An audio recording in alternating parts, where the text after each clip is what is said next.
Olá, boa tarde a todos. Uma satisfação muito grande estar aqui no Telesaúde. Eu sou o Sérgio Schneider, eu sou professor da Universidade Federal do Rio Grande do Sul, trabalho nos programas de pós-graduação em Sociologia e Desenvolvimento Rural e também no Departamento de Sociologia. Eu gostaria de saudar essa iniciativa que nós do GEPAD, que é o Grupo de Pesquisa em Agricultura, Alimentação e Desenvolvimento, estabeleceu com os colegas aí do Telesaúde. Nós estamos inaugurando com essa web aula um ciclo de palestras, um ciclo de aulas sobre a temática Agricultura, Alimentação e Saúde.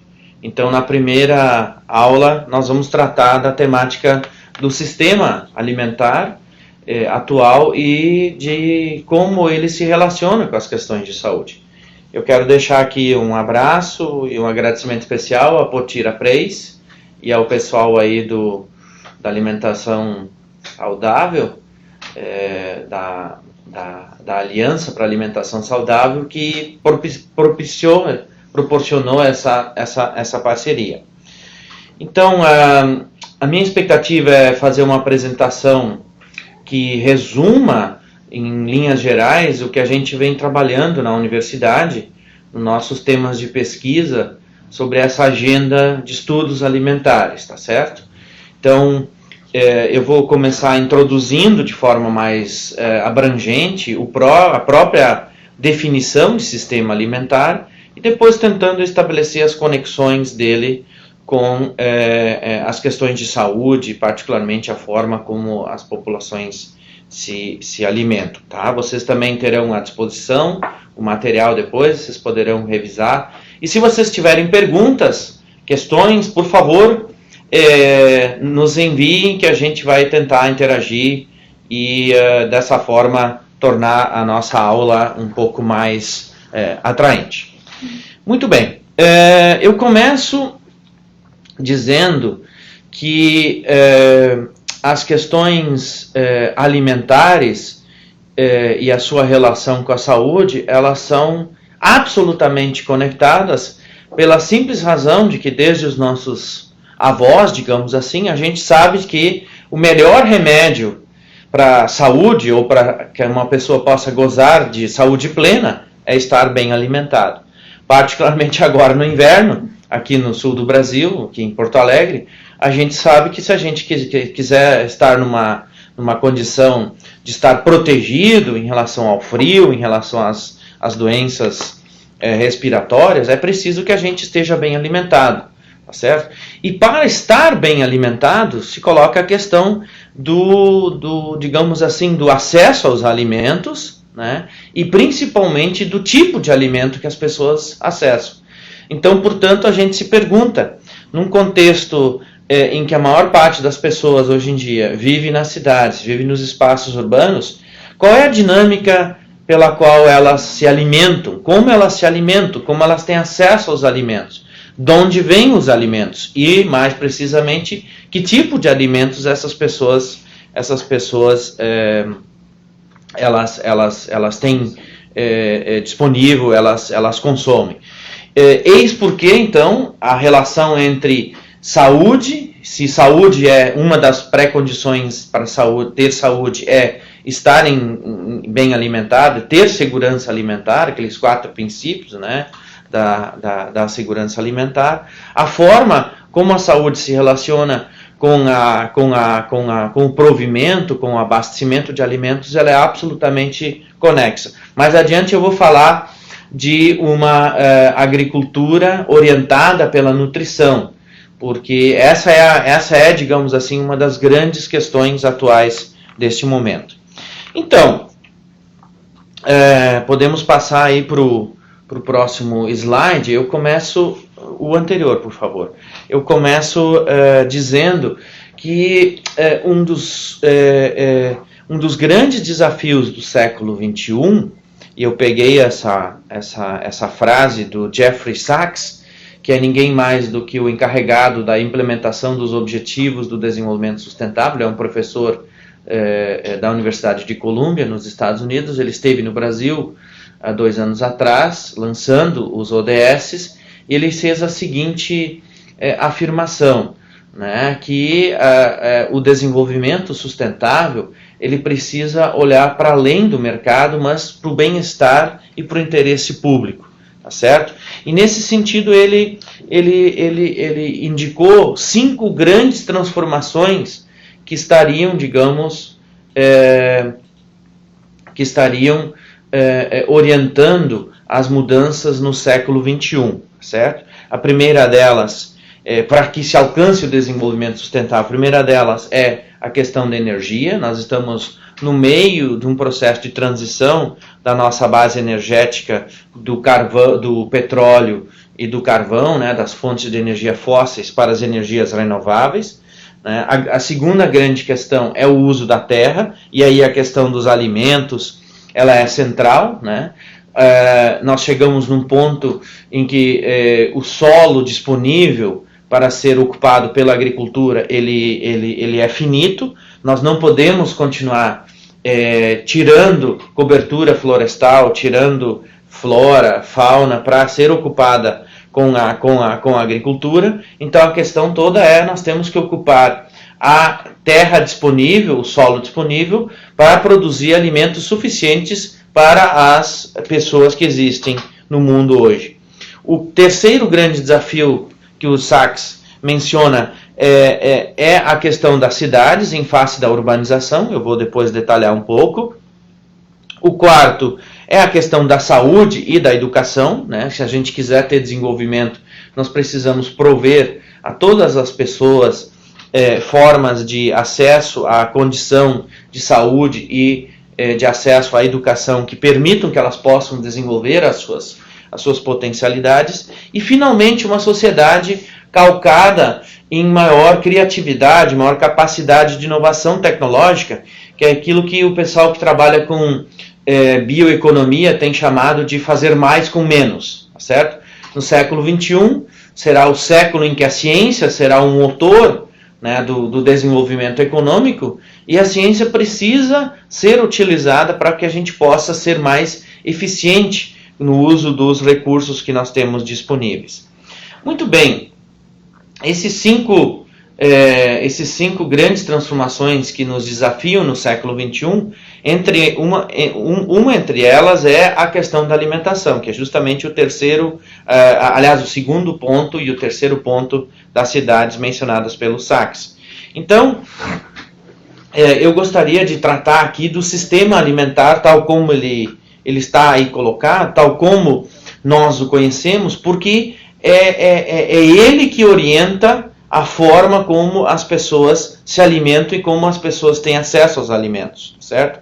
Nesse sentido, é absolutamente crucial nessa quadra da história que a gente tenha uma agricultura sustentável e um sistema alimentar sustentável, porque ele é tão impactante do ponto de vista da natureza, do ponto de vista do uso dos recursos disponíveis. Vejam só que 40%, pode passar para o próximo slide, por favor, 40% da água não congelada do planeta é consumida pela agricultura. Entre 70% e 85% dos lençóis freáticos são utilizados pela produção agrícola.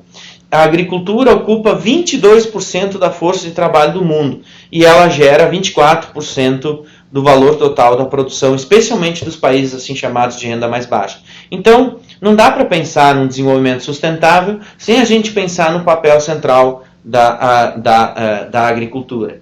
E aí eu fiz um esqueminha aqui, né, que a agricultura no século XXI ela vai se reposicionar de uma maneira completamente distinta, tal como ela era no século XX. No século XX, particularmente depois da Segunda Guerra Mundial, a agricultura tinha a função básica, e aí os economistas agrícolas criaram essa teoria, especialmente os norte-americanos, de que a função básica da agricultura era produzir excedentes alimentares para que as pessoas na cidade pudessem ter acesso a fibras, matérias-primas alimentares e ainda comprar produtos da indústria para usar na agricultura. Então a agricultura tinha um papel, digamos assim, subsidiário, subordinado à indústria, porque a indústria era vista como sendo o grande motor do desenvolvimento. Toda a teoria da substituição de importações na América Latina, da CEPAL e outros, está baseado nesse postulado básico. E a agricultura tinha essa, aspas, função. No século XXI, a agricultura vai ter uma função completamente diferente. Ou melhor, ela vai ter múltiplas funções. Ela vai continuar, obviamente, sendo importante para o abastecimento das populações. Mas ela também tem um compromisso cada vez maior com as mudanças climáticas por conta do jeito de fazer agricultura. A agricultura tem um papel, tem uma relação cada vez mais importante com a saúde, com a nutrição, e é isso que nós vamos explorar aqui na nossa aula, e ela terá também uma função muito importante em face da urbanização do planeta. Então a agricultura precisa, no século XXI, cumprir essas três funções, né? Então nós temos que discutir qual é o sistema alimentar que nós queremos ter, ou vários sistemas alimentares que possam cumprir de forma mais eficiente essas múltiplas funções. Então, em primeiro lugar, eu quero, pode passar para o próximo slide, eu quero usar esse slide aqui das Nações Unidas para mostrar o seguinte: olha, no século XXI, né, é um século que tem uma realidade completamente diferente de todas as épocas anteriores. Por quê? Porque nós somos, finalmente, a humanidade, né, o planeta Terra, será um planeta onde os aglomerados, as aglomerações humanas, os grupos humanos, vão viver em espaços urbanos. Ainda durante o século XX, especialmente até 1960, 65, a maior parte da população ainda vivia no meio rural, certo? No caso do Brasil. Agora, em 2012, pela primeira vez na história da humanidade, o número de habitantes que mora nas áreas urbanas passou a população rural. E se a gente olhar esse gráfico para o ano de 2050, a gente percebe nele que a expectativa é de que em 2050, em torno de 62%, 63% da população viva nas áreas urbanas. É claro que aqui tem o efeito China, Índia e outras grandes nações no mundo, porque se a gente pegar a Europa, América do Norte, mesmo o Brasil, essa relação rural-urbana já é muito maior. E uma tendência que não está aqui nesse slide, mas já está explorado em outros estudos que a ONU fez, é de que a população vai crescer justamente nas regiões mais pobres do planeta, especialmente na Ásia e na África, certo? E é justamente lá que tem as maiores necessidades de ter disponibilidade de alimentos. Então a primeira questão que vem é a seguinte, né? As sociedades são urbanas no século XXI, então o abastecimento de alimentos, a produção de alimentos, terá que levar em conta que a maior parte da população vive nas cidades. Então, que sistema alimentar nós vamos desenhar para abastecer e alimentar essas populações, tá certo? Então, essa é a questão. E não só alimentar em quantidades, alimentar em qualidade, porque essa é a grande questão, e aí, nesse sentido que o sistema alimentar que nós vamos construir, ele se relaciona com o tema da saúde, que a gente já vai tratar logo em seguida. Pois muito bem, esse é justamente o grande problema que eu quero tratar. Se a gente olha os indicadores mais gerais para o planeta, a gente percebe que o sistema alimentar, do jeito que ele está colocado hoje, a forma como ele está, como o sistema alimentar que nós temos, ele não satisfaz as suas prerrogativas ou as suas funções, né? A desnutrição continua afetando uma grande parcela dos países, né? 193 países. Do total da população atual, uma em cada três pessoas estão desnutridas, né? E isso continua com uma tendência a aumentar. Em termos absolutos, o mundo tem hoje 800 milhões de pessoas em situação de fome, 2 bilhões com deficiência de micronutrientes e 1,9 bilhão sofrem de sobrepeso ou de obesidade.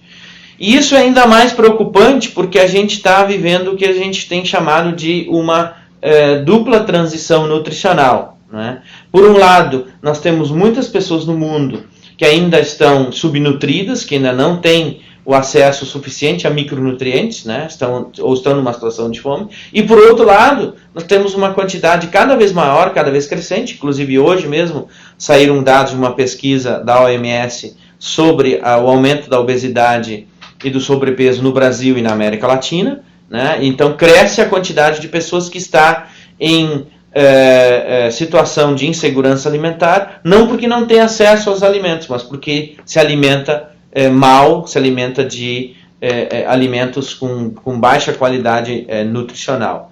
Então esse é um grande problema que a humanidade está enfrentando, e isso está relacionado, eu já vou tratar disso, à forma como nós produzimos, transformamos, consumimos os alimentos. Pode passar? E vejam só o tamanho do problema, né? O tamanho do problema é gigantesco. Se a gente for olhar, segundo os dados da Organização Mundial da Saúde, os 3 principais fatores de risco de morte, os 3 primeiros estão associados a dietas inadequadas, tá certo? Que estão relacionadas à pressão alta, que estão relacionadas ao problema de má nutrição infantil, né? Ou especialmente obesidade, sobrepeso e as doenças associadas, como por exemplo diabetes e outras, tá? Então realmente nós temos um grande problema. Pode ir adiante. Os dados do Brasil são sintomáticos nesse sentido. Vejam que cresce a linha de pessoas em situação de obesidade, sobrepeso nos últimos 10, 15 anos, né? Desde 2006 até 2016, esses são dados da Vigitel 2016, o último ano já está disponível, mas não tem alterações significativas em relação à prevalência da obesidade e do sobrepeso, e o fenômeno é observado mais ou menos da mesma forma entre homens e mulheres, e as faixas etárias a partir aí dos 35 anos também mais ou menos tem aí em torno de 20, 22% de pessoas em situação de sobrepeso. Pode passar. Essa situação ela se espalha, ela se espraia para vários países, e aí nesse sentido a gente pode dizer, nós temos aí uma espécie de democracia no mundo, né? Porque o sobrepeso e a obesidade eles têm aparecido tanto no norte como no sul. Vejam aí em vermelho, né? Quanto mais vermelho é uma prevalência de acima de 24%. Então pega aí os Estados Unidos, Canadá, México, Brasil, Austrália, Índia, né? Uma série de países da Europa ali estão manchados em vermelho bastante realçado, tá? Então nós podemos perceber aí que nós temos sérios problemas de obesidade e sobrepeso em termos globais.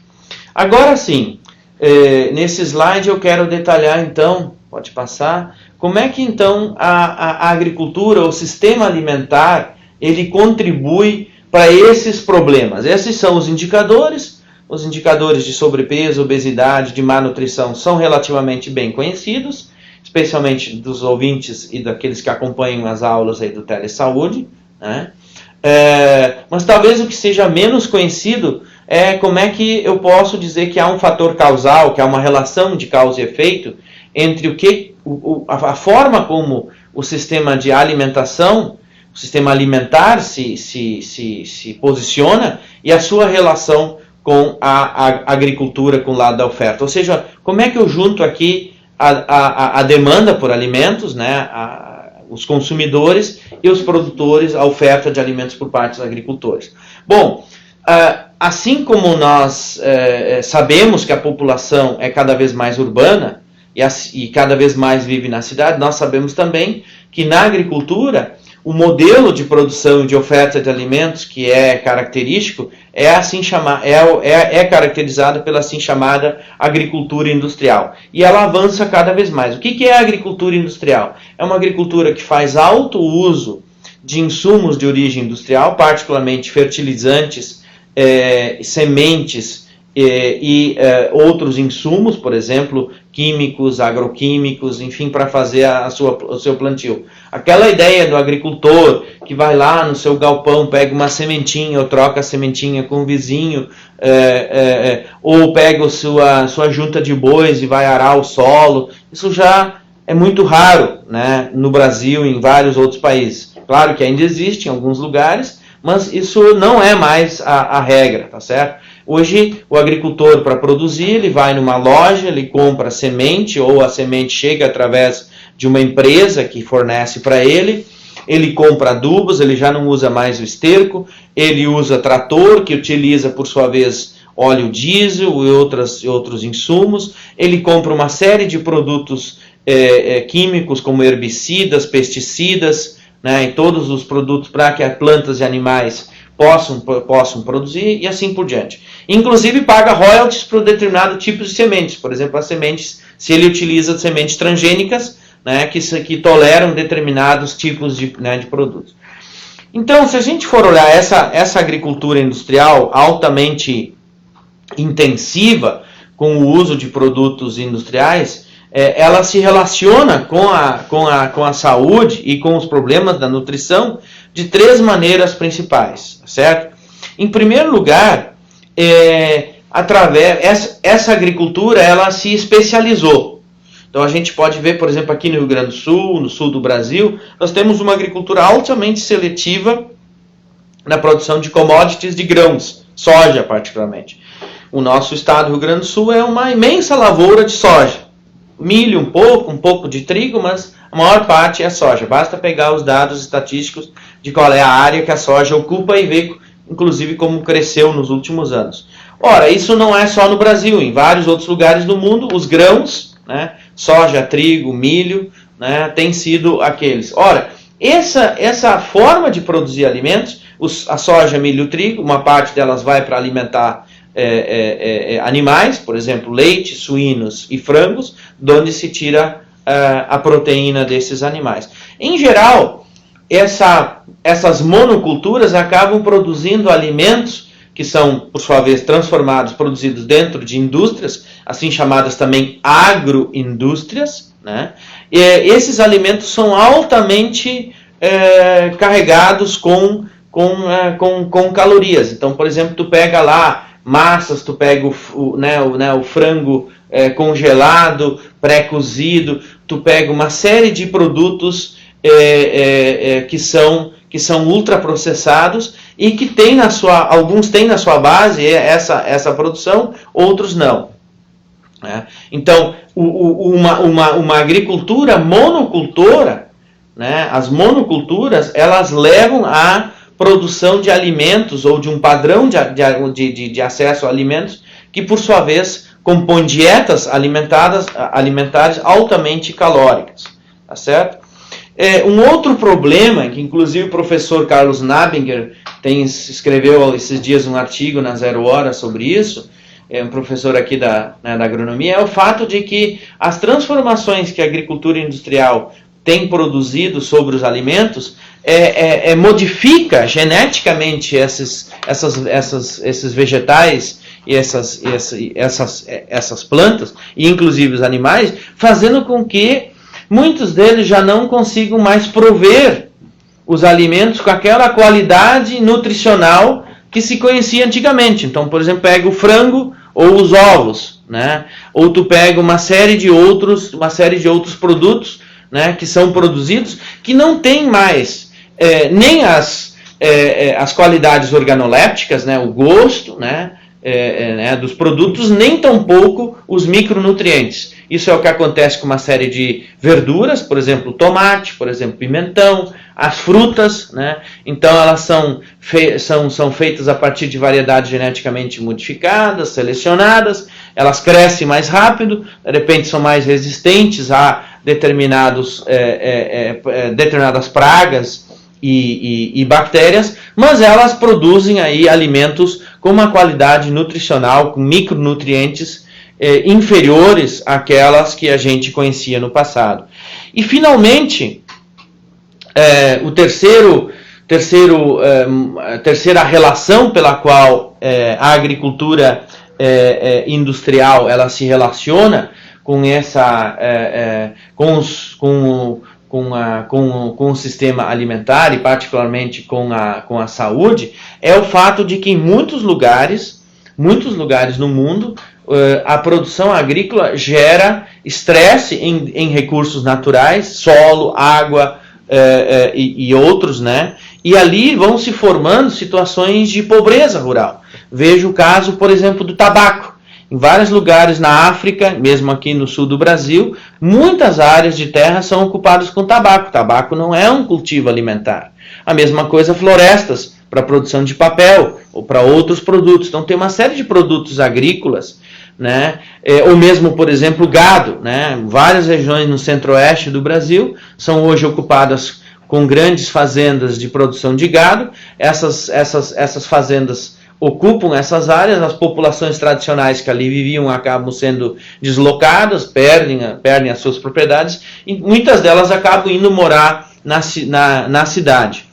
Então, existem de fato pressões de determinados sistemas de produção sobre determinados tipos de populações, geralmente as populações mais empobrecidas, populações tradicionais, populações indígenas, que acabam sofrendo essas pressões e muitas delas acabam vulnerabilizando a sua condição. Muitas vezes fazendo com que elas empobreçam e por isso acabam indo para as áreas urbanas mais empobrecidas, para as favelas, e ali reproduz-se um ciclo de fome e de pobreza.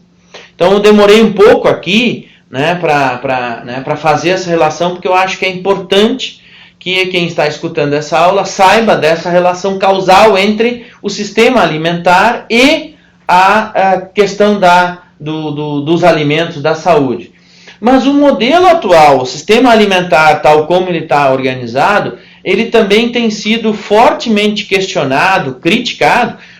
Quando eu chamo o sistema alimentar que está aí, eu estou me referindo à agricultura industrial, que não é toda a agricultura do mundo, mas a agricultura mais, digamos, corriqueira, ou assim chamada mainstream, ou sistema alimentar dominante. Né? E cada vez mais esse modelo tem sido criticado, por exemplo, em relação aos impactos sobre as mudanças climáticas. Então, as monoculturas, elas não só emitem gases, por exemplo, a produção de pecuária intensiva, os animais emitem uma quantidade grande de gás metano, e isso acaba alterando o clima. Por sua vez, essa mudança do clima impacta tanto as populações rurais como as populações urbanas. Nós estamos apenas no começo dessas transformações. Há uma expectativa de que a partir de 2030, 2040, as temperaturas das águas dos oceanos aumentem em torno de 1,5 graus, e isso terá efeitos absolutamente devastadores sobre vários sistemas de produção agrícola. Isso, inclusive, poderá reduzir a oferta de alimentos em alguns lugares, levando ao aumento de preços e criando uma desordem aí, alimentar. Então, nesse sentido aqui, há uma preocupação muito grande de como a agricultura, tal como ela está organizada hoje, ela está contribuindo e poderá contribuir ainda mais para as mudanças climáticas. Pode passar. Então temos aí nessa próximo slide aquilo que a FAO e vários pesquisadores, né, agências que estão, especialmente o painel sobre mudanças climáticas, eles esperam para as próximas décadas um efeito muito significativo das mudanças climáticas sobre a produtividade agrícola, sobre as colheitas, tá certo? Em alguns lugares, né, nós vamos ter mudanças de clima que vão tornar as áreas mais suscetíveis a pragas, por exemplo, né, ou a doenças que antes não existiam, né? E principalmente o que é típico da mudança climática são esses picos muito altos de temperatura, ou calor excessivo, como a Europa está passando agora, ou o frio excessivo. Então, os sistemas alimentares, eles dificilmente vão poder conviver com esses picos muito grandes por causa da enorme imprevisibilidade e, portanto, o efeito disso sobre a produtividade. Há uma expectativa, pode passar, há uma expectativa de que isso vá iniciar e vá, de fato, causar grandes mudanças a partir de 2030. Por isso mesmo, a ONU fixou os objetivos do desenvolvimento sustentável, tá certo? Nós temos que procurar outras formas, né, de produção de energia, de uso de água, de uso de alimentos, tá certo? Para que a gente consiga ter um planeta com capacidade de alimentar a todos. Então, pode passar. É por isso, por essas razões, e aí as imagens mostram, né, um pouco, que o assim chamado padrão moderno, agricultura industrial, ela tem sido vista como cada vez mais incapaz de abastecer e de resolver os problemas alimentares, tal como é preconizado. Dizer isso num país como o Brasil, que é assim chamado, onde o assim chamado agronegócio é muito importante, tanto por parte da nossa economia, o agronegócio representa em torno de 22% a 23% do nosso PIB, tanto quanto o poder político que o agronegócio tem, a bancada assim chamada, a Frente Parlamentar da Agricultura do Agronegócio é a principal grupo político dentro do parlamento brasileiro. Dizer que o modelo atual de agricultura, né, ele é fortemente criticável, não é algo muito bem visto no Brasil atualmente, mas é necessário chamar a atenção, especialmente para você que nos assiste, que talvez aquilo que a gente esteja vendo hoje, 2019, daqui a 5, 10 anos, não seja o caso. Eu digo isso, por exemplo, em relação ao recente acordo que foi assinado entre o Mercosul e a União Europeia. Um dos principais pré-requisitos, prerrogativas, está lá escrito, é que os países da América Latina, especialmente o Brasil, têm que cumprir determinados requisitos ambientais, por exemplo, preservação da Amazônia e assim por diante, para que a Europa aceite importar os produtos agrícolas. Alguém pode dizer, mas a Europa importa, as quantidades são pequenas. Sim, é verdade. Mas a questão não é a quantidade que nós vamos exportar para a Europa. A questão é que a Europa, mesmo comprando quantidades menores, ela é um sinal de que os produtos podem ser aceitos em outros mercados. Então, vender para a Europa não é tão importante pela quantidade que se vende, que se exporta, mas é muito mais importante pelo significado do ponto de vista da qualidade desses mercados. Trocando em miúdos, quem consegue exportar para a Europa consegue exportar para qualquer outro mercado devido à rigidez das regulamentações. Então, esse modelo, tal qual ele é visto e decantado no Brasil hoje, como uma enorme fortaleza, eu sempre tenho dito para todo mundo, eu enxergo nele uma enorme fragilidade. Por quê? Porque as mudanças no mercado internacional, as mudanças na globalização, especialmente as mudanças na demanda, eu vou falar disso logo a seguir, dos consumidores, elas vão influenciar muito decisivamente a forma como a gente produz. E particularmente nas questões de saúde, né, que vão afetar e que vão guiar e que vão mudar a maneira como os alimentos são produzidos e são consumidos. É por isso que eu tenho dito, né, eu não vou aqui me repetir, que a gente não pode mais continuar fazendo agricultura do mesmo jeito que a gente estava fazendo.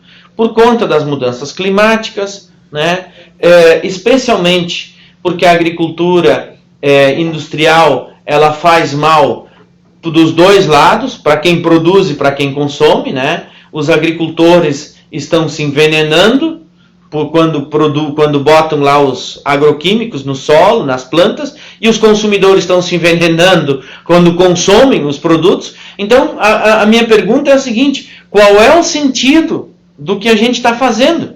No caso da agricultura, a gente tem problemas muito sérios, que inclusive estão fazendo com que o Ministério da Agricultura está acelerando rapidamente a liberação de novos tipos de agroquímicos. O pessoal diz, mas tem uma demanda reprimida, tem uma pesquisa. Não, na verdade é o seguinte, para mim, o que está acontecendo no Brasil hoje é um enorme desespero por parte dos agricultores e da agricultura que eles precisam de novos produtos químicos, porque os produtos que eles estavam usando já não fazem mais os efeitos que se esperava que eles deveriam fazer.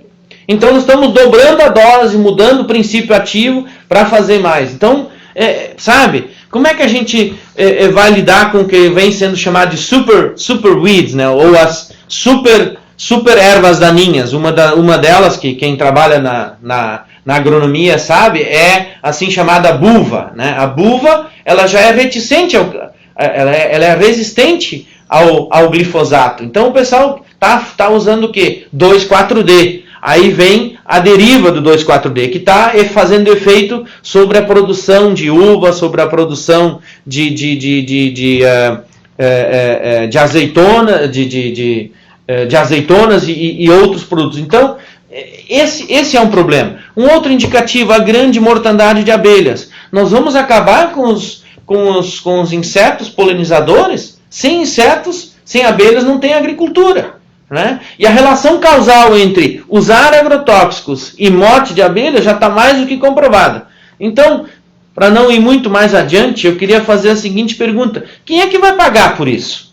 Entendeu? Qual é o tamanho qual é o tamanho do preço que a gente tem pela frente? Então, amanhã ou depois, por exemplo, como já foi visto nos Estados Unidos, um ou outro vai ganhar um caso na justiça pelo jardineiro que estava usando glifosato lá na hora de cortar a grama nos Estados Unidos. Esse tipo de condenação na produção de alimentos, que a indústria de tabaco já passou por esse processo há mais de década, né? Quando foi comprovada a relação causal entre fumar e ter câncer de pulmão, né? E aí as empresas produtoras de tabaco passaram a ser judicialmente acionadas e ter que indenizar os usuários de tabaco nos Estados Unidos, fez com que a indústria de tabaco revisasse completamente seus procedimentos. E a minha pergunta é: e quando isso chegar à agricultura? Quando chegar a soja, quando chegar o frango, quando chegar os suínos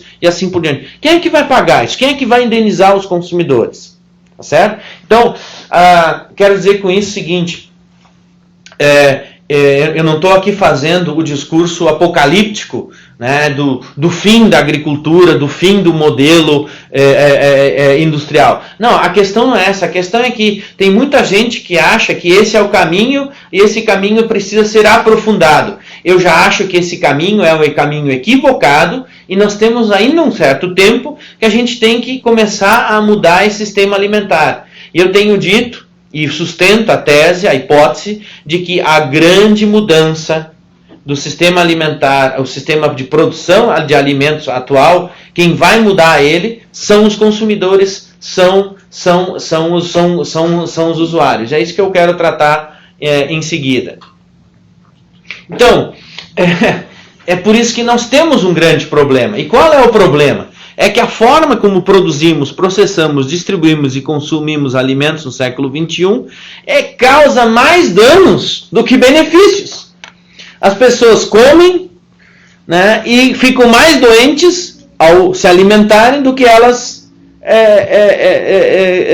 podem imaginar. Então o sujeito come uma pizza, o sujeito come uma carne, né, com hormônios, come, enfim, né, uma salada com resíduos de agrotóxicos e assim por diante. Então, a questão da qualidade nutricional do alimento, ela se perdeu. É por isso que nós temos que retomar a ideia de que a grande questão não é simplesmente dar de comer para todos, mas é muito mais nutrir as pessoas. Nutrir é diferente de simplesmente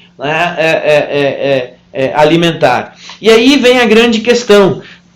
Se a questão da alimentação é um dos poucos temas no mundo que a gente pode resolver com o conhecimento científico e tecnológico que nós temos disponíveis hoje em dia. Eu disse isso ano passado na conferência que nós fizemos, chamada Agricultura, Alimentação em Sociedades Urbanizadas, na AgriUrb, na abertura, né, que a questão alimentar do planeta Terra, ela é de solução conhecida. Por quê? Porque nós conhecemos o problema e nós temos as soluções.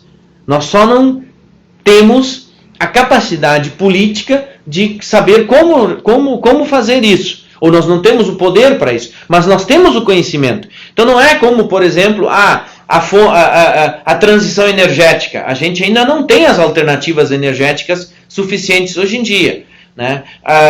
As questões, por exemplo, de cura de algumas doenças, por exemplo, cura do câncer, cura da AIDS, cura de uma série de outros problemas de saúde, que o conhecimento científico ainda não conseguiu estabelecer conhecimento suficiente. No caso da alimentação, não é assim. Nós já sabemos como produzir, como distribuir e como fazer com que as pessoas possam se alimentar. A gente sabe quantos quilogramas dia, qual é a dieta alimentar saudável. Nós temos todo esse conhecimento. Por que nós não conseguimos fazer isso? Então eu já, enfim, aqui não quero me repetir, pode passar inclusive para o outro, né? Que nós temos um problema, né, dos dois lados aqui, e principalmente aqui vem a grande questão, que é a conexão entre essa maneira da gente produzir e de buscar a segurança alimentar. Não vamos ser ingênuos, essa é a grande questão. O sistema alimentar, tal como ele está organizado, a agricultura industrial, ela atende a determinados objetivos, a determinados interesses, que são os interesses do capital que atua na agricultura. Ok, tudo bem, né? A questão toda é que essa forma de agir, de produzir, de organizar a atividade econômica, ela não tem resolvido ou gerado aquilo que é o que se esperava, que é o básico, que é gerar segurança alimentar. Então, a estratégia de gerar uma alimentação que atenda aos direitos humanos, que atenda ao acesso, à quantidade, qualidade e à cultura alimentar, não tem sido um dos pilares do sistema alimentar atual. O sistema alimentar industrial atual, ele se preocupa em fornecer quantidade e para quem pode pagar, tá certo? Mas não os outros princípios, que esse acesso possa ser mais democrático, possa ser relativo a determinadas populações indiferentes. Portanto, a grande questão é de que o sistema alimentar atual, ele não se concatena, ele não se vincula aos grandes objetivos do século XXI, que é a busca do desenvolvimento sustentável. Então nós temos uma agricultura que ainda está com a cabeça e a prática e o corpo, digamos, lá no século XX, e nós queremos chegar ao século XXI com outra agricultura. Para fazer isso, nós temos que mudar a maneira como a gente trata a coisa. E aí eu começo a entrar aqui nas minhas questões já para encaminhando as nossas questões conclusivas. Hoje, a questão que era a principal questão durante o século XX, já não é mais a mais importante. Durante o século XX, a grande questão foi como é que a gente aumenta a oferta de alimentos, como é que a gente produz mais. Hoje nós já chegamos a um ponto em que existem quantidade de alimentos suficientes para dar de comer a cada ser humano, 7,5 bilhões de habitantes no planeta hoje, 2,7 mil quilocalorias por pessoa. Já tem oferta suficiente. Por que a alimentação 2.300 quilocalorias, eu quis dizer? Por que não chega? Porque nós temos um sério problema de distribuição, certo? Então, nós aumentamos muito a oferta, a quantidade, mas nós não conseguimos distribuir e nós também não aumentamos a oferta de alimentos que podem propiciar uma dieta alimentar mais diversificada. Então aqui tem um dado da FAO, né, que mostra claramente isso, né, que já existem em vários países, especialmente nos países desenvolvidos, uma quantidade suficiente de alimentos que para que a gente possa alimentar toda a população. Só tu passa a próxima slide. Nesse sentido, é por isso, particularmente, que a questão alimentar, ela pode passar a próxima, ela se vincula diretamente à questão de uma nova agenda, agenda alimentar do século XXI, que é a agenda do desenvolvimento sustentável. Então, se vocês forem olhar os 17 objetivos do desenvolvimento sustentável, quase todos eles, especialmente os 6 deles, pode passar, ali estão assinalados, os 8 objetivos deles, que é o 1, 2, 3, o 11, o 12, o 13, 14 e o 16, aliás, 13, 14 e o 15, eles estão diretamente concatenados, ligados ao modo, ao jeito de como nós produzimos alimentos. De tal forma que eu sempre repito uma frase que o Tim Lang, com quem eu fiz um pós-doutorado em 2015, ele sempre falava: não há como atingir os objetivos do desenvolvimento sustentável com a agricultura, sem mudar a agricultura no século XXI. E aí eu quero entrar num outro ponto. Como é que isso vai se dar? Por onde esse processo vai caminhar? Esse processo vai caminhar pela mudança na maneira como os consumidores estão procurando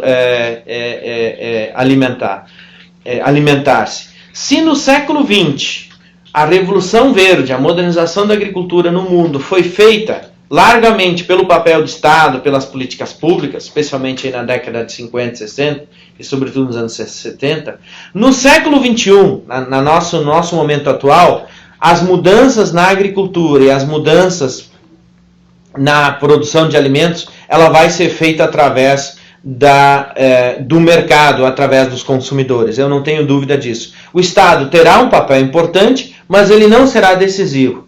A grande mudança, o grande vetor, o grande driver da mudança vão ser os consumidores, que cada vez mais estão demandando outro tipo de alimentos, sobretudo alimentos mais frescos, alimentos que são vegetais, alimentos que são frutas, alimentos que são verduras e legumes, tá certo? Então, os consumidores querem cada vez mais produtos de origem orgânica, produtos que são frescos e produtos que que não estão tão vinculados a esse modelo da agricultura industrial. A agricultura orgânica, e muitos deles preferem e aceitam pagar mais sobre isso. A agricultura orgânica, por exemplo, no Brasil, cresce a taxas de 20, 22, 23% ao ano no Brasil, tá certo? Então, nesse sentido também, pode passar a próxima, o Estado, que tinha durante o século XX um papel de indutor, um papel de, por exemplo, colocar tecnologia, colocar crédito, criar pesquisa e extensão para a agricultura, ele terá um papel completamente diferente no século XXI. O Estado, em relação à alimentação, ele terá muito mais uma política de promoção da saúde pública e nutricional saudável, tá certo? Promovendo segurança alimentar para a cidadania, né? E especialmente 2 outros elementos: o alimento como um vetor educacional, fazer com que as pessoas, através dos alimentos, possam ampliar aí os seus diferentes níveis de conhecer, né? E, sobretudo, o alimento como uma identidade, tá certo? As pessoas passam a identificar-se com um determinado tipo de comida, com um determinado tipo de prática alimentar, com grupos específicos que se alimentam.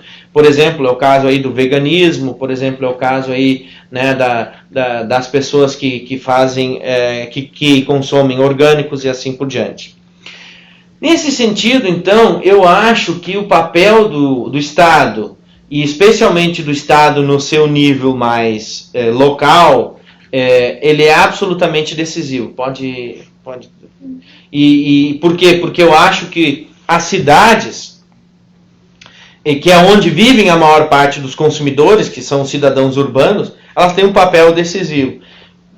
Essa slide, por exemplo, ela mostra uma iniciativa que chama-se o Pacto de Milão para a alimentação urbana. São uma série de municípios no mundo, né? Em torno de 132 prefeitos se reuniram em 2016 em Milão e criaram aí uma aliança para o compromisso das grandes cidades, das grandes capitais, com uma alimentação saudável. Já existe toda uma campanha, por exemplo, em relação a cidades inteligentes. Então, hoje em dia, o Pacto de Milão ele tenta estimular também a existência de cidades sustentáveis, e cidades sustentáveis são sustentáveis no sentido de que promovem a segurança alimentar e a alimentação saudável das suas populações. No Brasil, fazem parte do Pacto de Milão as capitais Belo Horizonte, São Paulo, Rio de Janeiro e também Porto Alegre.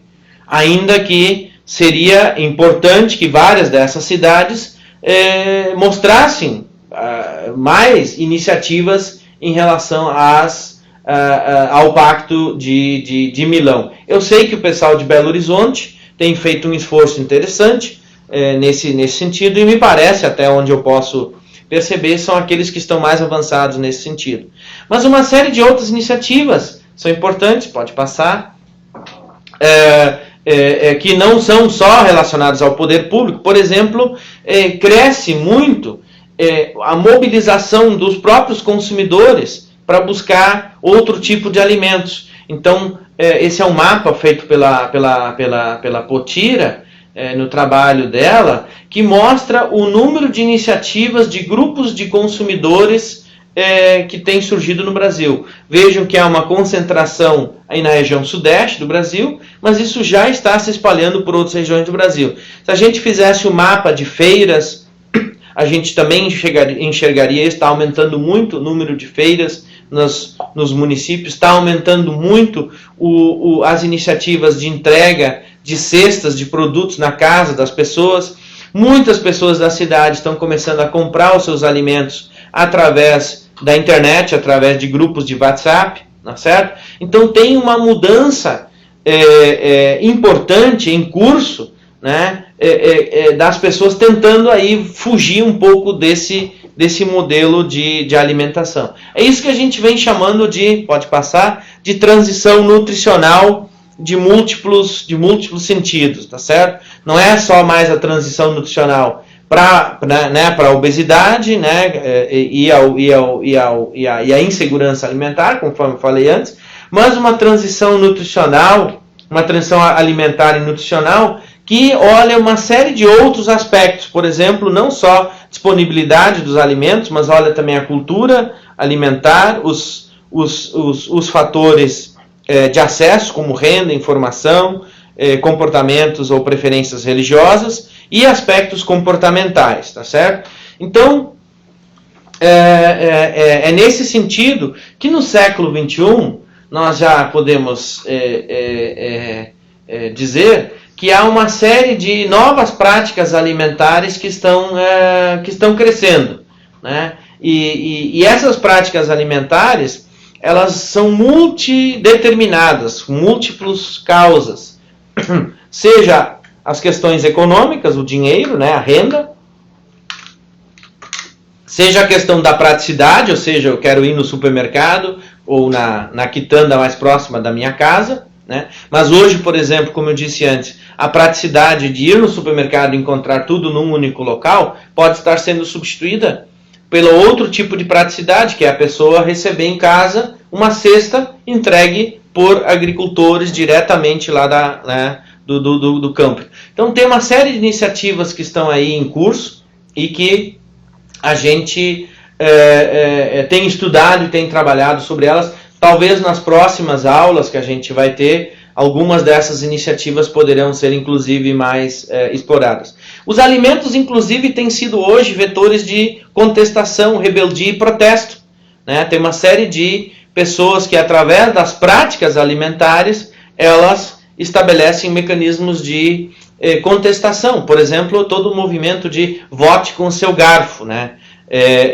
Que são as pessoas que se recusam a comprar determinados produtos, fazem os tais dos não boicotes, mas cortes alimentares, que a gente chama de boicots, né?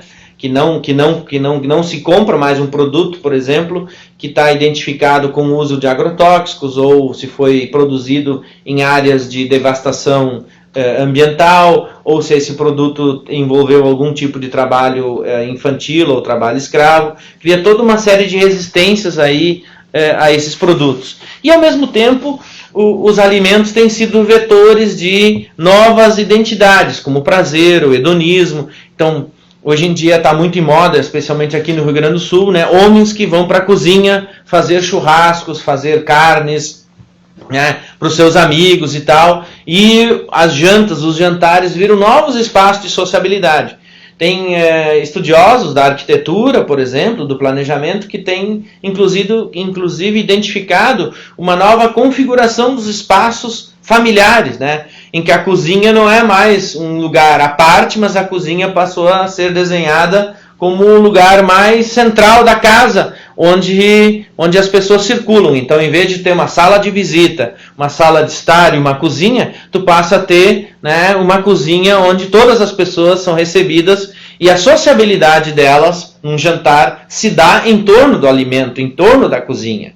Tá certo? Então, isso está mudando o lugar do alimento e mudando as relações sociais que estão envolvidas. Nesse sentido, nós podemos dizer que o século XXI, ele prenuncia uma série de novos hábitos alimentares, né? Que é a coexistência de vários tipos de comportamentos, né? Seja a busca de alimentos orgânicos, ou os alimentos, a comida, né, rápida, aí, né? As pessoas que buscam aí se alimentar, ou mesmo os vegetarianos. Então, provavelmente, o que nós vamos ver é a coexistência dessas diferentes práticas alimentares.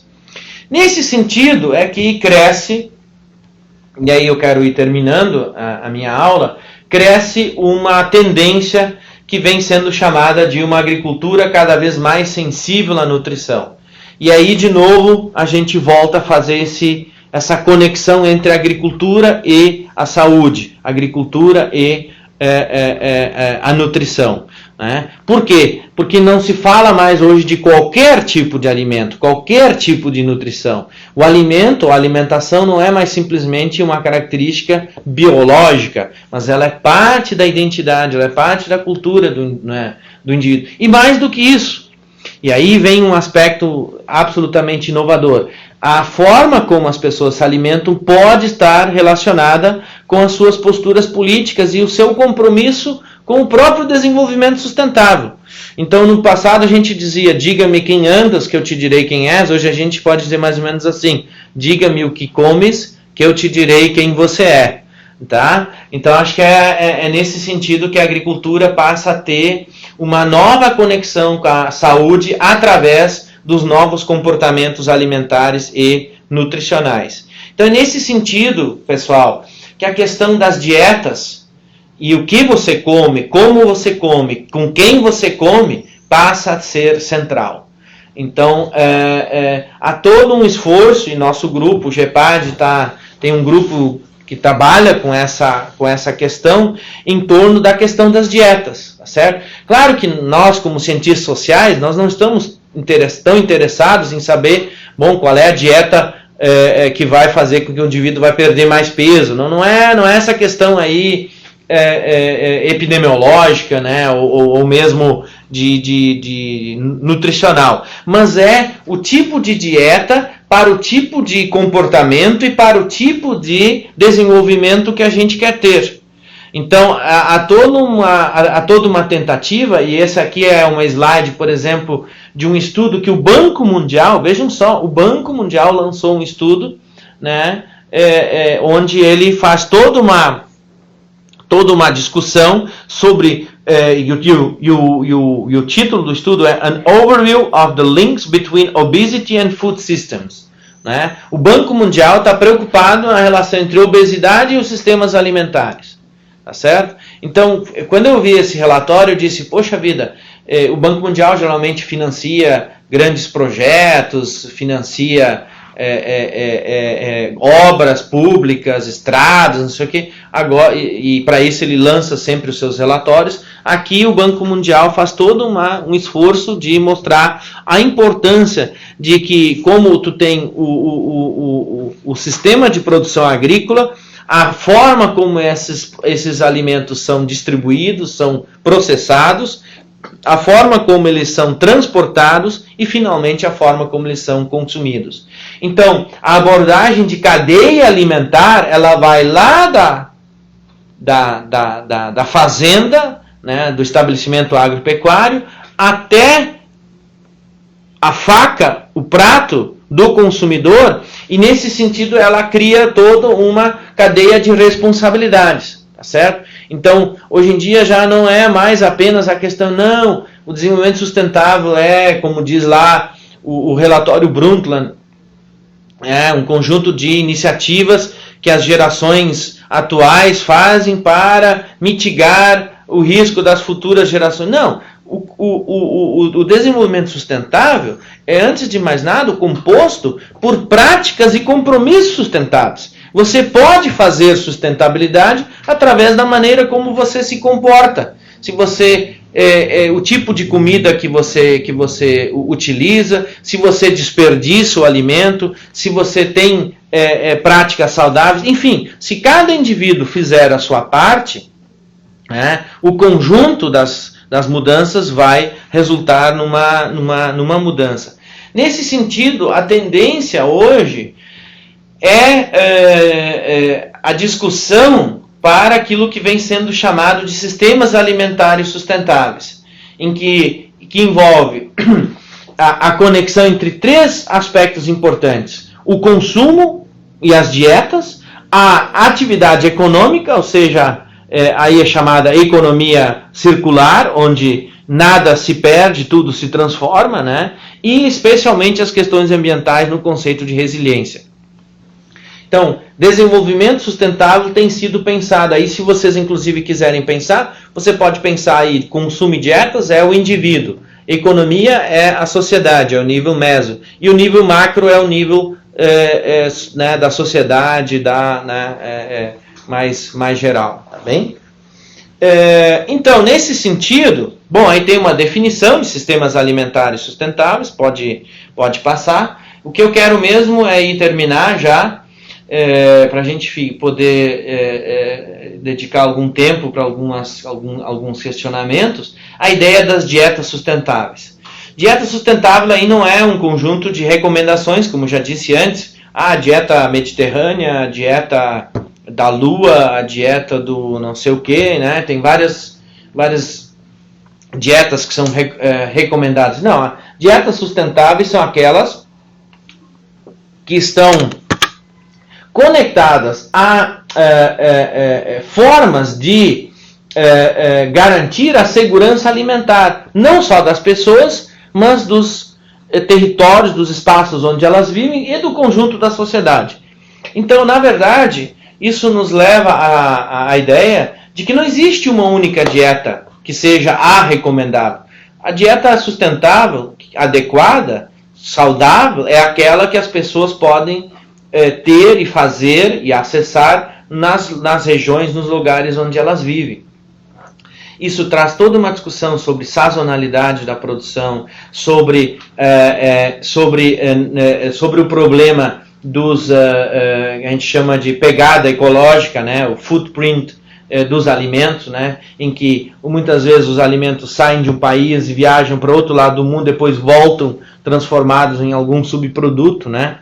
Então, as dietas sustentáveis e saudáveis são aquelas comprometidas com os princípios da sustentabilidade e das diferentes dimensões dessa sustentabilidade. É por isso que a Organização Mundial da Saúde, inclusive, recomenda. Ela tem uma recomendação sobre o que é uma dieta saudável.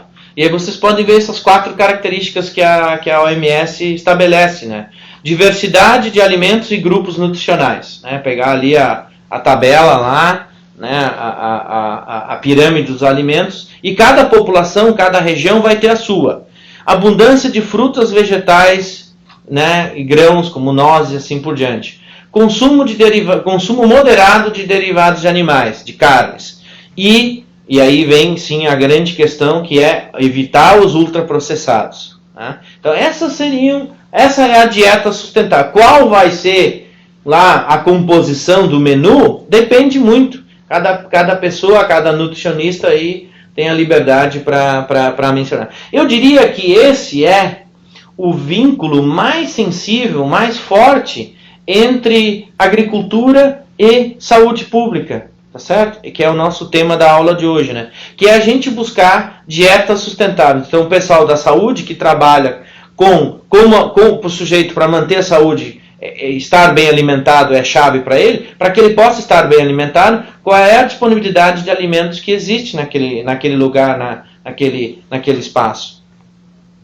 Nesse sentido, inclusive, nesse estudo aí publicado também pela FAO, se fez um grande organograma. Claro que eu não vou explicar isso aí para vocês, porque tomaria tempo excessivo.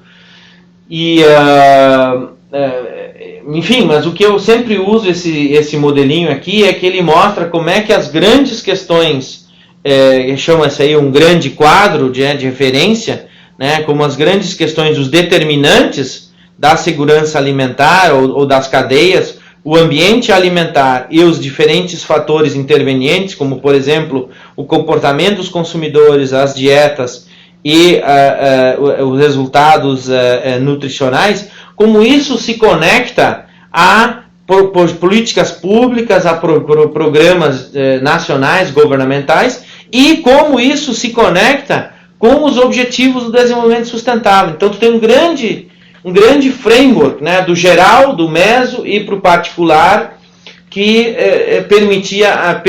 permitiria, então, portanto, a gente pensar essa nova maneira de como situar dietas sustentáveis no contexto de um desenvolvimento verdadeiramente sustentável.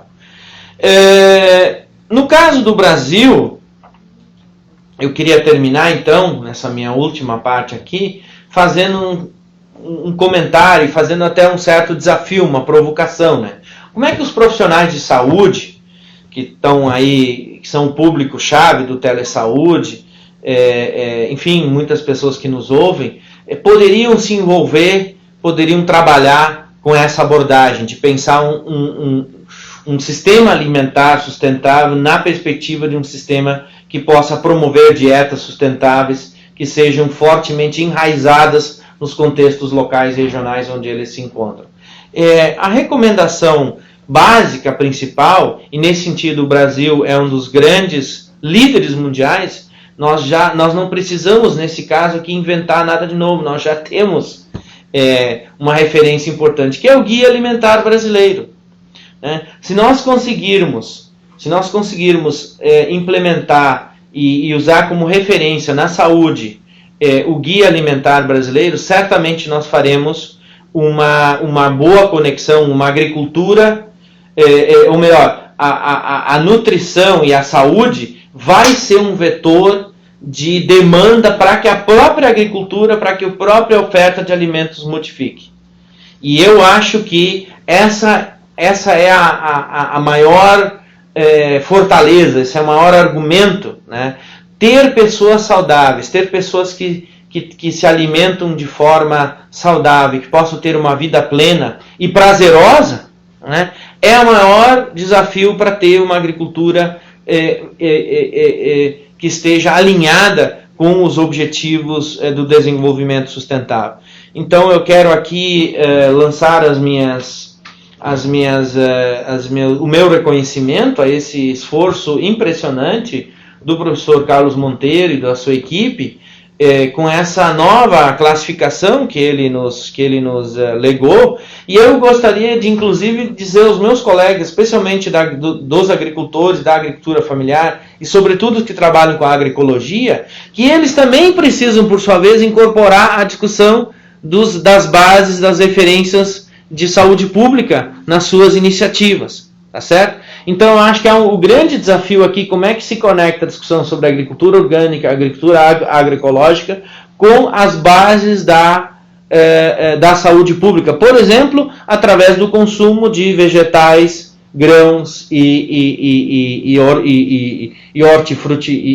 hortícolas, né, legumes, que possam satisfazer essa demanda. E nesse sentido eu quero dizer uma palavra, então, no caso, para os agricultores familiares. Eu estou convencido que se a agricultura familiar brasileira, os agricultores, as suas organizações, conseguirem pegar essa ideia da alimentação saudável, essa ideia do alimento como um vetor da nutrição, há aí um enorme espaço de criar alianças, de criar conexões dos produtores com os consumidores, especialmente os urbanos, como um mercado para eles. Né? E eu acho que isso é muito promissor para o século XXI. Tá?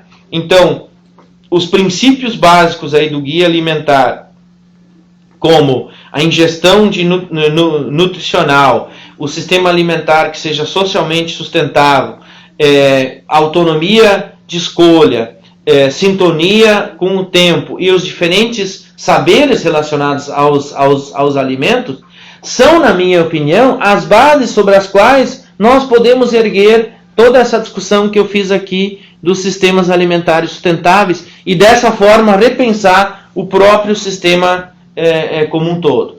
Então essa seria, digamos assim, a minha sugestão. Vejam que eu procurei nessa aula mostrar para vocês quais são as razões pelas quais eu acredito que o sistema alimentar, como está aí colocado, né, global, modelo industrial de agricultura, ele está produzindo mais dano do que benefícios, né? Ele está agravando a situação de saúde da nossa população, e não só da população brasileira, ou mesmo do sul do Brasil, mas da população internacional. Os efeitos e os problemas da obesidade, da epidemia da obesidade e do sobrepeso são a face mais evidente desse problema que nós temos, né? A possibilidade que nós temos de construir saídas viáveis e sustentáveis para esse modelo, se nós caminharmos na direção de dietas alimentares mais enraizadas com os alimentos frescos, os alimentos produzidos pelos nossos agricultores, preferencialmente, mas talvez não exclusivamente, orgânicos, agroecológicos e provenientes da agricultura familiar. Então, eu espero, meus amigos, que essa aula tenha dado a vocês ideias novas para que vocês possam organizar aí o seu trabalho, a sua agenda de pesquisa, os seus interesses em torno dessas questões aí. Muito obrigado pela atenção e estou disponível para eventuais questões ou contatos que vocês queiram estabelecer. Pessoal, só falando então a questão dos certificados, nós temos agora um novo mecanismo de certificação que vocês têm que responder, então, a se inscrever no link que tem na descrição do vídeo. E aí vocês têm até o dia 12, então, para fazer isso, para ter direito à certificação dessa web aula. Não sei se o professor quer responder algum questionamento aqui. 2 perguntas. Talvez, sim.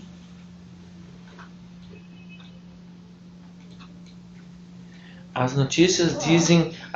uma pergunta da Clariliane dos Santos Portela, que é a seguinte: as notícias dizem que os laticínios causam câncer, mas não falam dos alimentos naturais com agrotóxico. O que o senhor tem a dizer sobre esse assunto? Bom, aqui há toda uma questão como é que se diz, dos selos, né, e da informação da qualidade nutricional dos alimentos. Está em discussão no Brasil uma outra forma de rotulagem e uma outra forma de compromisso da indústria de alimentos com, com práticas de informação sobre as características dos alimentos. Eu acho que a gente tem uma série de iniciativas a serem seguidas. Então, por exemplo, acho que a gente deve caminhar para mecanismos de maior controle, né, de maior compliance, como se diz, né, de maior compromisso da indústria de alimentos com as características nutricionais, né, dos alimentos. Por outro lado, tem toda a questão da certificação, né, dos selos dos alimentos. E, finalmente, o estímulo a maior interação entre os produtores e os consumidores.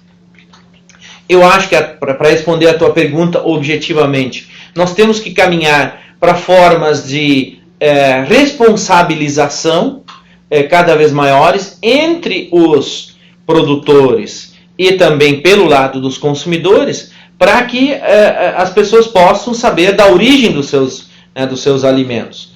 E nesse caso aqui, há um agente, há um ator extremamente importante que a gente precisa conversar com ele, que é o setor varejista, que são os supermercados, tá certo? Nós precisamos chamar este setor, nós precisamos chamar os agentes econômicos do setor varejista para que eles forneçam aos seus consumidores a possibilidade de que tenham acesso a alimentos onde a origem seja cada vez mais conhecida. Eu não digo necessariamente que todo produto precisa ter um selo, mas, por exemplo, quem é o fornecedor de alimentos, de vegetais, de frutas e de verduras que fornece para um supermercado X ou Y. Que a gente possa saber claramente quem é esse fornecedor, se nós tivermos algum grau de insatisfação. Então, eu acho que mecanismos de responsabilização, mecanismo de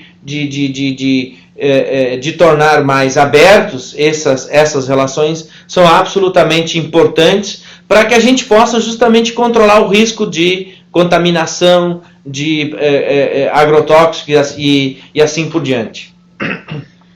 Uma questão do Cláudio Fiorese. Sobre o nosso amigo... Olá, Cláudio, tudo bem? Cláudio Fiorese pergunta: neste momento de redução do Estado, qual a melhor estratégia para aproximar agricultores familiares orgânicos tradicionais de consumidores empobrecidos nas periferias das cidades?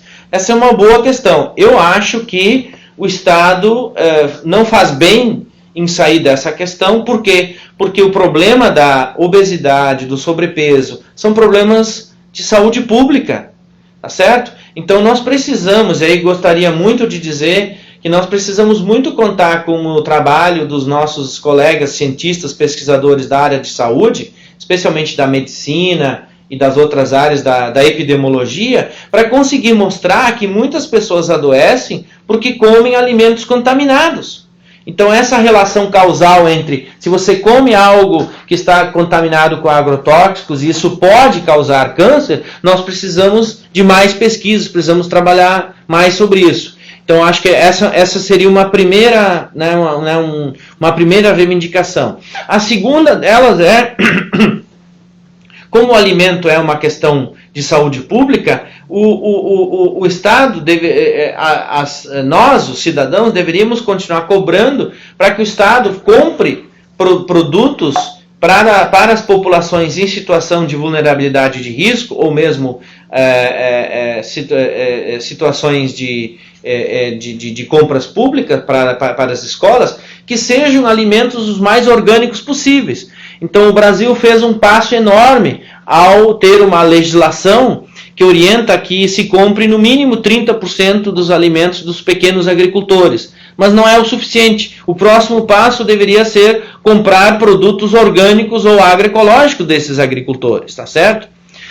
Mais duas ideias. Eu acho que a gente não resolve só pelo lado da oferta, a gente tem que pensar também o lado da produção. Então iniciativas como, por exemplo, agricultura urbana, hortas urbanas, espaços públicos nas escolas, em que as crianças possam de novo retomar o contato delas com a forma como se produz o alimento, são absolutamente essenciais. Eu falava antes do papel da alimentação na questão da aprendizagem, na questão da escola. Eu acho que lidar com alimentos é uma ótima forma das crianças poderem aprender o que é sustentabilidade. Como é que uma sementinha brota, qual é o papel do solo. Então, eu acho que a gente deveria, nas áreas urbanas, especialmente nas áreas mais empobrecidas, trabalhar com as comunidades para que eles resgatem ali os conhecimentos e a sua origem. E no caso, por exemplo, aqui do município de Porto Alegre, uma boa parte da população das periferias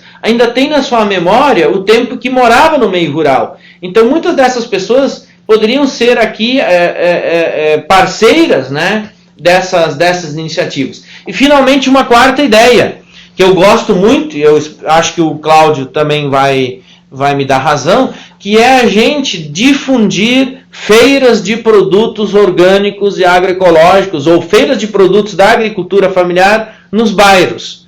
Né? A gente tem feiras nas áreas centrais, nas áreas dos bairros de classe média, mas infelizmente nos lugares mais empobrecidos, por exemplo, aí nos bairros, tem bairros grandes, na zona sul de Porto Alegre e tal, não tem uma área, não tem um espaço, né, onde a gente poderia ter uma feira semanal local. E eu acho, e vários colegas já mostraram, que é possível sim fazer com que os produtos que vêm dos agricultores e cheguem aos bairros cheguem a preços mais baixos. Por quê? Porque simplesmente não tem um intermediário. Então você poderia aí ocupar lá, digamos aí, o espaço de um estacionamento público, ou mesmo o espaço lá da igreja, ou mesmo que o poder público ceda algum terreno, algum espaço, ou se no limite se feche uma rua durante 2 ou 3 horas durante a semana, que ali se possa estabelecer uma feirinha, que ali se possa que os agricultores possam trazer os seus produtos. Eu fico imaginando, por que a gente pode ter uma feira aos sábados de manhã aqui no Bonfim, e por que a gente não pode reproduzir esse modelo de feira no Morro da Cruz, no Partenon, na Vila Sefra, uma série de outros. Quais são os impedimentos? A gente sabe que é possível. O poder público tem condições e as pessoas iam gostar muito, né, de comer os seus produtos lá de origem, de saber, né, da onde vem a alface, da onde vem a chimia, da onde vem a linguiça e assim por diante. Então nós precisamos criar essa interação, fazer com que as pessoas retomem as suas origens, tá certo? Eu quero também dizer para Lucélia, para Maria e para Nikele que as suas perguntas, que nós apreciamos muito, que vocês mandaram para a gente, elas vão ser respondidas na próxima semana, tá bem? Porque outros colegas do GEPAD virão e vão tratar de temas semelhantes ao meu, ou aprofundar questões. Então, na continuidade do ciclo de palestras, as suas perguntas serão respondidas. Muito obrigado.